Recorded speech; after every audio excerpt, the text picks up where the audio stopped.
எல்லாருக்கும் வணக்கம். Welcome to ருசியோ ருசி. இன்னைக்கு நம்ம ருசியோ ருசி சேனலில் பார்க்க போகிறது பணத்தை பல மடங்கு பெருக செய்யக்கூடிய ஒரு அற்புதமான செடியை பற்றியும், இந்த செடி நம்ம வீடுகளில் இருந்தாலே எப்படி நமக்கு எல்லா விதமான நேர்மறை சக்தியும் ஈர்க்க முடியும், அதே சமயத்தில் கடனை தீர்க்கணும் அப்படின்னு சொல்லும் பொழுது இந்த செடியில் இருக்கக்கூடிய இலையை வைத்து எந்த குறிப்பிட்ட விஷயங்களை செய்யணுங்கிறதுக்கு உண்டான அனைத்து விதமான தகவல்களையும் தான் நம்ம இன்னைக்கு இந்த பதிவின் மூலிமா தெரிஞ்சுக்க போகிறோம்.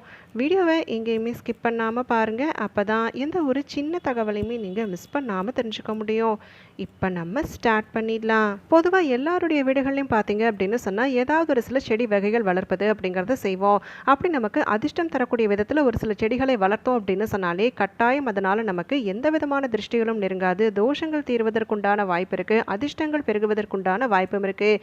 அப்படி அந்த வரிசையில் தான் நமக்கு எல்லா விதமான நன்மைகளையும் பெற்றுத்தரக்கூடிய ஒரு செடி வகை அப்படின்னு பார்த்தா அதுதான் இந்த கற்பூரவள்ளி செடி. பொதுவாக இந்த கற்பூரவள்ளி செடி அப்படின்னு சொல்லும் பொழுதே எல்லாருடைய வீடுகள்லையுமே மருத்துவ குணங்களுக்காவது வளர்ப்பது அப்படிங்கிறத செய்வோம். குடும்பத்தில் அமைதியும் மகிழ்ச்சியும் ஆரோக்கியமும் நிலைத்திருக்கணும் அப்படின்னு சொல்லும் பொழுது நம்ம பல்வேறு பரிகாரங்களும் வழிபாட்டு முறைகளையும் கடைபிடிப்பது அப்படிங்கிறத செய்தாலுமே இந்த கற்பூரவள்ளி செடி ஒன்று நம்ம வீட்டில் இருந்தால் கூட போதும், கண்டிப்பாக நமக்கு ஏற்படக்கூடிய எல்லா விதமான கெட்டவைகளையும் விலக்கி நன்மைகளை பெற்றுத்தரும் அப்படின்னு சொல்லி நம்பப்படுது. இந்த கற்பூரவள்ளி செடி அப்படின்னு சொன்னாலே அதை மகாலட்சுமி தாயாருடைய அம்சமாகவே கருதுறாங்க. அதனால தான் இந்த குறிப்பிட்ட செடி நம்ம வீடுகளில் ஒரு சின்ன தொட்டியில் வைத்து வளர்த்தா கூட போதும், கட்டாயம் எதிர்மறை சக்திகள் அனைத்தையுமே வெளியேற்றும், குடும்பத்திற்கு தேவைப்படக்கூடிய செலவுகள் அனைத்தையுமே குறைத்து வருமானத்தை பெருக்கக்கூடிய தன்மையை இந்த கற்பூரவள்ளி செடியானது ஏற்படுத்தி தருவதாக நம்பப்படுது. கடன் பிரச்சனை தீரணும் அப்படின்னு சொல்லும் பொழுது அதுக்கு மிகச்சிறந்த செடி அப்படின்னு சொல்லி பார்த்தா அதுதான் இந்த கற்பூரவள்ளி செடியும் கூட.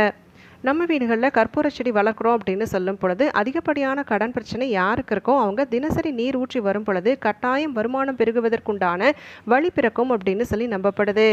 அதனால் கட்டாயம் இந்த செடிகளை அனைவருமே வீடுகளில் வைத்து வளர்ப்பது அப்படிங்கிறது செய்யணும். இப்போ குறிப்பிட்டு பார்த்தீங்க அப்படின்னு சொன்னால் நிறைய வீண் விரயங்கள் ஏற்படுது, பண கஷ்டம் அப்படிங்கிறது ரொம்ப அதிகப்படியாக இருக்குது, தொழிலில் நல்ல ஒரு முன்னேற்றமே பார்க்க முடியல அப்படின்னு சொல்லக்கூடியவங்க அதுக்கு நம்ம சுலபமாக தீர்வு காணணும் அப்படின்னு சொன்னால் அதுக்கு கை கொடுக்கக்கூடிய ஒரு அற்புதமான செடி தான் இந்த கற்பூரவள்ளி செடி. இந்த கற்பூரவள்ளி செடியில் இருக்கக்கூடிய இலைகளை வைத்து எந்த குறிப்பிட்ட பரிகாரத்தை எந்த நாளன்னைக்கு செய்யும் பொழுது நமக்கு எல்லா விதமான கஷ்டங்களும் தீரும் அப்படிங்கிறதையும் தெரிஞ்சுக்கலாம். முதல்ல இந்த பதிவை கேட்கும் பொழுது கற்பூரவள்ளி செடியை இது நாள் வரைக்கும் நீங்கள் வீடுகளில் வளர்க்கல, இப்போதான் நீங்கள் வாங்கி வைக்கலாங்கிற யோசனையில் இருக்கிறீங்க அப்படின்னு சொல்லும் பொழுது வீட்டினுடைய வாசலில் ஒரு சின்ன தொட்டியில் கற்பூரவள்ளி செடியை வச்சுட்டாலே போதும், கட்டாயம் வீடு சுபிக்ஷம் அடையும் அப்படின்னு சொல்லி நம்பப்படுது. குறிப்பிட்டு இந்த ஒரு திசை கிழமை நாள் இதெல்லாம் தேவையில்லைங்க, என்னைக்கு வேணாலும் வைக்கலாம். நீங்கள் வைக்கக்கூடிய நாள் இன்னைக்கு ராகு காலம் யமகண்டம் இது மட்டும் இல்லாத மாதிரி பார்த்து நீங்கள் வச்சுக்கிட்டா போதும். இப்படி நம்ம வைக்கக்கூடிய செடியானது செழிப்பாக எப்படி எந்த அளவுக்கு நம்ம செழிப்பாக வளர்வதற்குண்டான வழியை தரோமோ, அதாவது நல்ல நீர் ஊற்றி அதுக்கு தேவைப்படக்கூடிய உரங்கள் ஏதாவது இருக்குது அப்படின்னாக்கா அதை நீங்கள் போட்டு வைத்தாலே போதும், அந்த செடியானது எந்த அளவுக்கு செழிப்பாக வளருதோ அதே போல் குடும்பம் செழிப்பதற்குண்டான அருளும் கிடைக்கும் அப்படின்னு சொல்லி நம்பப்படுது. சரி, இலையை வைத்து எந்த ஒரு பரிகாரத்தை செய்யணும் அப்படிங்கிறதையும் தெரிஞ்சுக்கலாமா? இந்த இலை நீங்கள் பறிக்கணும் அப்படின்னு சொல்லும் பொழுது செவ்வாய்க்கிழமை வெள்ளிக்கிழமை நாட்களில் பறிப்பது அப்படிங்கிறத செய்ய வேண்டாம். அதை தவிர்த்து இதர நாட்களில் நீங்கள் பறிப்பது அப்படிங்கிறத செய்துக்கலாம். வீட்டில் செடி இருக்கக்கூடியவங்க இல்லை புதுசாக செடி வைத்து வளர்ந்ததுக்கு அப்புறமா இந்த பரிகாரம் செய்யணும்னு சொல்லி யோசிக்கக்கூடியவங்க இலைகளை ஒரு 7 இல்லைனா 8 இலைகளை மட்டும் நீங்கள் பறிப்பது அப்படிங்கிறது செய்துட்டு நல்லா உலர வச்சுருங்க. ஓரளவுக்கு நமக்கு சருகாக மாறக்கூடிய விதத்தில், இந்த வெயில் காலம் அப்படிங்கிறதால ஓரளவுக்கு சருகாக மாறக்கூடிய விதத்தில் நீங்கள் நல்லா உலர வச்சு எடுத்துக்கோங்க. இப்படி நம்ம உலர வைத்த இந்த இலைகளை நம்ம வெள்ளிக்கிழமை நாட்களில் இல்லை சனிக்கிழமை நாட்களில் ஞாயிற்றுக்கிழமை நாட்களில் தூபம் போடும் பொழுது, சாம்பிராணி தூபம் போடும் பொழுது இந்த இலைகள் 1-2 நம்ம சேர்த்து தூபம் போட்டோம் அப்படின்னு சொன்னாலே வீட்டில் சுந்திருக்கக்கூடிய எல்லா விதமான கெட்ட சக்தியினுடைய தாக்கமும் வேறு இருக்கப்படும். நம்ம வீட்டில் இது நாள் வரைக்குமே தீராத பல நாட்கள் பார்த்தீங்க அப்படின்னாக்க இந்த பிரச்சனை தீராதா அப்படின்னு சொல்லி யோசித்திருப்போம். அந்த பிரச்சனைகள் அனைத்துமே கட்டவிழ்ப்பதற்குண்டான அருளை இந்த கற்பூரவள்ளி இலை தூபமானது பெற்றுத்தரும் அப்படின்னு சொல்லி நம்பப்படுது. அதே போல் என்னால் வார்த்தைகளால் சொல்லி விவரிக்க முடியாத அளவுக்கு பிரச்சனைகள் இருக்குதுங்க, யார்கிட்டையுமே சொல்லக்கூட முடியல, அந்த அளவுக்கு ஒரு நெருக்கடியில் இருக்கிறேன் அப்படின்னு சொல்லக்கூடியவங்க ஒரே ஒரு முறை இந்த கற்பூரவள்ளி இலையை வைத்து சொல்லக்கூடிய பரிகாரத்தை செய்தாலே எல்லா விதமான பிரச்சனைகளுக்கும் தீர்வு காண முடியும். நம்ம மனதில் சந்தோஷம் நிம்மதி நிலைத்திருக்கு அப்படின்னு சொல்லும் பொழுது நம்ம மேற்கொள்ளக்கூடிய விஷயங்களில் ரெட்டிப்பான பலன்களை பார்க்க முடியும். அப்படி நமக்கு மன நிம்மதியை தரக்கூடியது தான் இந்த கற்பூரவள்ளி இலை.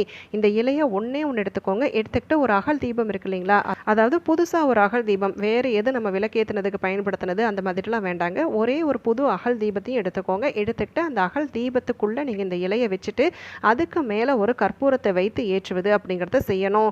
கற்பூரத்தோடு இந்த கற்பூரவள்ளி இலையும் சேர்ந்து எரியும் பொழுது அதனுடைய நறுமணம் நம்ம வீடுகளில் நிறையக்கூடிய காரணத்தால் துஷ்ட சக்தியினுடைய ஆட்டம் வேறறுக்கப்படும். இதை நம்ம சுவாசிக்கக்கூடிய காரணத்தால் நமக்குள்ள இருக்கக்கூடிய எதிர்மறை சிந்தனைகள் மட்டுப்படும், நேர்மறை எண்ணங்கள் பெருகுவதற்குண்டான வாய்ப்பு ஏற்படும். நமக்கு வெளியில் சொல்ல முடியாத பிரச்சனைகள் எதுவாக இருந்தாலுமே அதை அமைதியாக இந்த கற்பூரவள்ளி இலையும் கற்பூரமும் சேர்ந்து நமக்கு தீர்த்தருளும் அப்படின்னு சொல்லி நம்பப்படுது. இதை நீங்கள் ஏற்றி வச்சதுக்கப்புறமா அப்படியே நீங்கள் ஒரு இடத்துல வைத்திருப்பது அப்படிங்கிறது செய்யாமல் வீட்டில் அனைத்து இடங்கள்லையுமே காட்டுவது அப்படிங்கிறது செய்யணும். நம்ம வீட்டினுடைய வரவேற்பறையில் தொடங்கி சமையலறை, கழிவறை, குளியலறை, படுக்கையறை இப்படி அனைத்து இடங்கள்லையுமே காட்டுவது அப்படிங்கிறது செய்யணும். அந்த கற்பூரம் நீங்கள் முழுசாக எரிய விடணும். எரிந்து அந்த இலையும் சேர்ந்து எரியணும். எரிஞ்சதுக்கு அப்புறமா அதனுடைய துகள்கள் இருக்குது பார்த்தீங்களா, அதை நீங்கள் ஒரு கவரில் அந்த அகல் விளக்கோடு சேர்த்து போட்டு யாருடைய காலுமே படாத இடத்துல போடுவது அப்படிங்கிறத செய்துக்கலாம். இல்லை ஓடுகின்ற நீர்நிலைகள் இருக்குது அப்படின்னு சொன்னால் கூட அதில் விடுவது அப்படிங்கிறத செய்துக்கோங்க. மொத்தத்தில் இந்த சக்தி வாய்ந்த கற்பூரவள்ளி இலை கற்பூரமும் சேர்த்து செய்யக்கூடிய இந்த பரிகாரத்தை எந்த நாளன்னைக்கு செய்யலாம் அப்படின்னு பார்த்தீங்கன்னா, ஞாயிற்றுக்கிழமை நாளன்னைக்கு வரக்கூடிய ராகு கால நேரம் இருக்கு இல்லைங்களா, 4 to 6 அப்படின்னு சொல்லக்கூடிய அந்த ராகு கால நேரத்தில் நம்ம செய்தோம் அப்படின்னு சொன்னாலே கண்டிப்பாக நமக்கு எல்லா விதமான பிரச்சனைகளும் தீர்வதற்குண்டான அருள் கிடைக்கப்பெறும். ஒரே ஒரு முறை நீங்கள் இதை பல மாதங்கள் பல வாரங்கள் இதெல்லாம் செய்யணுங்கிற அவசியமே கிடையாது. ஒரே ஒரு முறை நீங்கள் செஞ்சுட்டாலே போதும். இதனால் நல்ல மாற்றம் நம்மளை நாடி வரும். நான் பதிவினுடைய தொடக்கத்தில் செவ்வாய்க்கிழமை வெள்ளிக்கிழமை நாட்களில் இலைகளை பறிக்க வேண்டாம் அப்படிங்கிறத சொல்லியிருந்தேன் இல்லைங்களா. அப்படி அந்த செவ்வாய் வெள்ளிக்கிழமை நாட்களில் இந்த செடிக்கு நீர் விடும் பொழுது கொஞ்சம் சோம்பு சேர்த்து ஊற வைத்த நீரையும் நீங்கள் சேர்த்து விடுவது அப்படிங்கிறத கட்டாயம் செய்யணும்.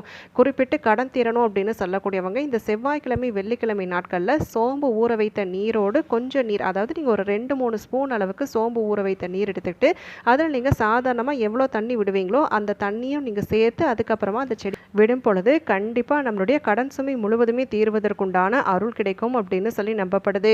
முழு நம்பிக்கையோடும் ஈடுபாட்டோடையும் செய்து பாருங்க. வீட்டு வாசல்ல இப்போ இது நாள் வரைக்குமே செடி வைத்திருக்கக்கூடியவங்க வீட்டு வாசல்ல வைத்ததில்லை அப்படின்னு சொல்லும் பொழுது நீங்க வைத்திருக்கக்கூடிய செடியிலேருந்து சின்னதாக ஒரு கிளையை உடச்சு கூட நீங்க தொட்டி வைத்து நீங்க வீட்டினுடைய வாசல் முன்புறத்தில் வைப்பது அப்படிங்கிறது செய்யணும்.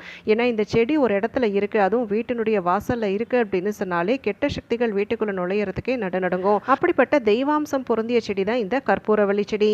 இப்போ நிறைய பேருடைய வீடுகளில் செடி இருக்கும், அதை சரிவர பராமரிப்பாமல் இருப்பது அப்படிங்கிறத செய்யக்கூடாதுங்க. செடி வைத்திருக்கிறீங்க அப்படின்னு சொன்னால் முறைப்படி நீர் விடுவது அப்படிங்கிறதையாவது குறைந்தபட்சம் நம்ம செய்யணும். ஏன்னா இந்த பதிவை கேட்கும் பொழுது எங்கள் வீட்டில் கற்பூரவள்ளி செடி இருக்குதுங்க, இது நாள் வரைக்கும் பெருசாக எந்த ஒரு பண மாற்றமுமே ஏற்பட்டதில்லை அப்படின்னு சொல்லக்கூடியவங்களுக்கு குறிப்பிட்டு சொல்கிறேன், இந்த செடி நம்ம வைத்திருந்தால் மட்டும் பத்தாதுங்க. அதுக்கு நம்ம செவ்வாய்க்கிழமை வெள்ளிக்கிழமை நாட்களில் சோம்பு கலந்த நீர் விடுவது, அந்த நம்ம செடியை முறையாக பராமரிப்பது அப்படிங்கிறது எல்லாம் செய்து பண கஷ்டம் தீரணுங்கிறதுக்குண்டான முனைப்போடு நான் சொன்ன அந்த கற்பூர இலையை, அதாவது நீங்கள் காய வைத்து எடுத்த கற்பூர இலையை சாம்பிராணி தூபத்தில் சேர்த்து தூபம் போட்டால் மட்டும்தான் மிகுதியான பலன்களானது கிடைக்கப்பெறும். இப்போ நம்ம இந்த பதிவின் மூலமா கை நிறைய காசு சேரணும் அப்படின்னு சொல்லும் பொழுது கற்பூரவள்ளி செடியினுடைய இலைகளை பயன்படுத்தி எந்த மாதிரியான பரிகாரத்தை மேற்கொள்ளணும், கெட்ட சக்தியினுடைய ஆட்டத்தை நடுநடுங்க வைக்கணும் அப்படின்னு சொல்லும் பொழுது எப்படி இந்த இலை நமக்கு துணை புரியும் அப்படிங்கிறதுக்கு உண்டான அனைத்து விதமான தகவல்கள் எல்லாமே தெரிஞ்சுக்கிட்டோம்.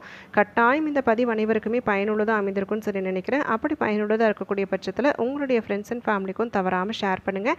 அவங்களும் இந்த தகவல்கள் அனைத்தையுமே பார்த்து பயன்பெறட்டும். நாளைக்கு மறுபடியும் ஒரு அட்டகாசமான பதிவோடு உங்களை நான் சந்திக்கிறேன். அது வரைக்கும் நன்றி, வணக்கம்.